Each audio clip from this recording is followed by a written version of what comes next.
थंडीच्या सीझनमध्ये लिंबू अगदी टपोरी आणि पिवळी धम्मक आणि एकदम रसरशीत अशी येतात बघा।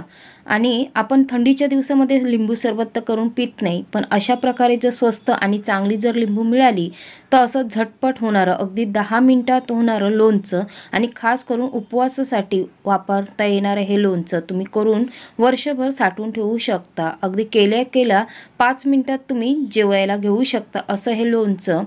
आणि वर्षभर राहिलं तर याचा रंग पण बदलत नाही आणि चव पण बदलत नाही, जसं आहे तसं लाल रंगामध्येच राहतं। केल्या अगदी 5 मिनिटात हे खाऊन घेऊ शकता। मग वरण भात असेल किंवा साधी डाळ भात असेल, पालेभाजी असेल तर एकदम चवीला भन्नाट लागतं। नमस्कार, सोनाली रेसिपी अँड टिप्समध्ये आपलं खूप खूप स्वागत आहे। थंडीच्या सीझनमध्ये लिंबू अगदी पिवळी धम्मक आणि रसरशीत अशी असतात बघा, छान अशी रसभरीत आहेत। आता ह्या लिंबाचं मी उपवासासाठी बनवण्यात येणारं लोणचं दाखवणार आहे। एकदा बनवून तुम्ही ठेवून वर्षभर केव्हाही उपवासासाठी किंवा रोजच्या वरण भाताबरोबर पण जेवायला घेऊ शकता। आता इथे मी 1 किलो लिंबू घेतले आहेत, कोमट असं पाणी करून घेतलं आहे। असं पाणी केल्यामुळे काय होतं, लिंबूचा जो सालं असतात ती त्याचा जो कडवटपणा असतो तो पण निघून जातो आणि सगळा जो रस असतो तो छान असा येतो आणि लिंबू थोडीशी नरम होतात। त्यामुळे मी थोडं गरम पाणी केलं आहे आणि त्यामध्ये ही सगळी लिंबू आधी मी टाकून घेते। अगदी 2 ते 3 मिनिटं ही पाण्यामध्ये ठेवून देणार आहे। आता इथे माझी 2 ते 3 मिनिटं लिंबू पाण्यात ठेवून झाली आहेत। आता ही मी कोरड्या कपड्याने अगदी पुसून घेणार आहे। इथे पाणी अजिबात राहता कामा नये, त्यामुळे गरम पाण्यामध्ये घातल्यानंतर कोरड्या कपड्याने अशी पुसून घ्यायची। अजिबात पाण्याचा अंश राहता म्हणे, कारण आपल्याला लोणचं वर्षभर टिकून ठेवायचं आहे। त्यासाठी सगळी लिंबू जी आहे ती मी आधी कोरडी करून घेते, म्हणजे पाणी अजिबात राहणार नाही। आता इथे एक लक्षात ठेवा, आपण सुरीने ज्यावेळी कापतो त्यावेळी लोखंडी सुरी किंवा विळीचा वापर करू नका, कारण लिंबू हे आंबट असल्यामुळे लोखंडावर त्याचा ताबडतोब विपरीत परिणाम होतो आणि ताबडतोब लिंबू काळं पडून जातं। त्यामुळे कधी पण लोखंडी सुरी किंवा लोखंडी विळीवर ही लिंबू कापू नका। याचे आता मी बारीक असे तुकडे करून घेणार आहे, कारण हे आपल्याला झटपट असं लिंबूचं लोणचं करायचं आहे त्यामुळे। आणि जेवढे होतील तेवढे बारीक तुकडे करून मी याच्यातल्या ज्या बिया आहेत त्या सगळ्या आधी काढून घेते आहे। इथे बघाल तर एक बी आहे ती काढून घ्यायची, कारण लिंबू जेवढं कडू नसतं तेवढं ते लिंबूच्या बिया ज्या असतात त्या कडू असतात। त्यामुळे एखाद्या वेळी जर तुमच्या लोणच्यामध्ये जर बिया मिळाल्या किंवा हे मिक्सरमध्ये लावताना जर बी त्या मिक्सरमध्ये लागली तर खूपच कडू लागते। त्यामुळे जेवढं होईल तेवढे छोटे छोटे तुकडे करून बिया सगळ्या आधी काढून घ्यायच्या। इथे बघाल तर मी सगळ्या बिया ह्या एकूण एक काढून घेतल्या आहेत। चुकून एखादी राहिली तर शोधून ती काढून टाकायची। अशा प्रकारे बिया मी वेगळ्या करून घेते आहे। आता हे जे लिंबू आहे ते आपण इथे मोजले नाहीये। आता हे पूर्णपणे मिक्सरला लावून घ्यायचं। इथे एक लक्षात ठेवायचं, पाणी इथे वापरायचं नाहीये, त्यामुळे मिक्सरचं भांडं पण कोरडं करून घ्यायचं आणि एखाद्या वेळेस बी जर चुकून राहिली असेल तर शोधून पुन्हा काढून घ्यायची।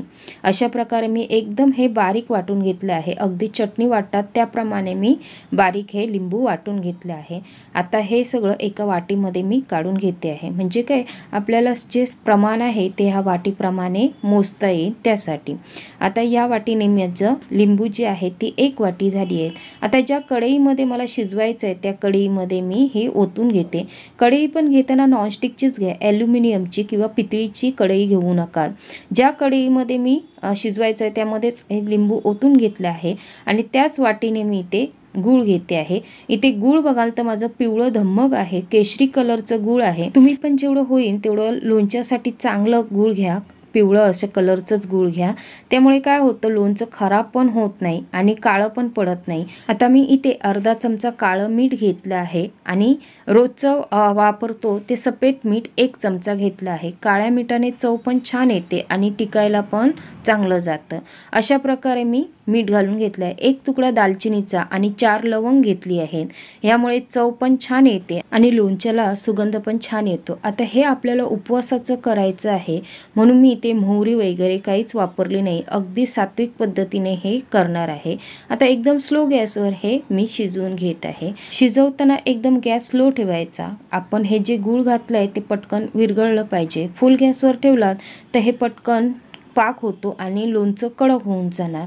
आता हे थोडंसं असं शिजत आल्यानंतर इथे मी काश्मीरी लाल तिखट 1.5 चमचा टाकला आहे, कारण आपल्याला हे लोणचं आंबट, तिखट आणि गोड या प्रकारे करायचं आहे, म्हणून इथे मी दुसरं काहीच वापरलं नाही आहे। आता हे मी अगदी स्लो गॅसवर 5 मिनिटं शिजवून घेते आहे। झटपट होतं।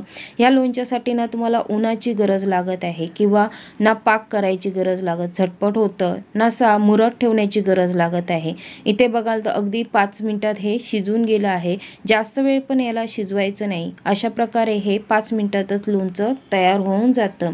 उपवासाला एखाद्या वेळेस गुरुचरित्राचं पारायण करत असाल किंवा नवरात्रीचे उपवास असतात, ज्यावेळी आपण वरीचा भात किंवा शेंगदाण्याची आमटी खातो, त्यावेळी हे लोणचं घ्यायला एकदम तोंडाला चव आणतं आणि एकदम चवीला भन्नाट होतं आणि एकदम चांगलं म्हणजे झटपट होतं आणि असंच्या असं लाल भडक रंगामध्ये राहतं। बघू शकता एकदम छान याला रंग आला आहे आणि चवीला ते एकदम भन्नाट लागतं। अजिबात कडू लागत नाही किंवा अजिबात कडवटपणा लिंबूचा जाणवत नाही। अशा प्रकारे हे लिंबूचं लोणचं तुम्ही करून वर्षभर साठवून ठेवू शकता। अशा प्रकारे मी लोणच्याचे व्हिडिओ खूप टाकले आहेत। जर तुम्ही नवीन असाल तर नक्की जाऊन चॅनलला सबस्क्राईब करा आणि असे व्हिडिओ नवीन नवीन मी अपलोड करत असते ते नक्की बघा। आता हा व्हिडिओ आमचा तुम्हाला कसा वाटला तो नक्की कमेंट करून सांगा।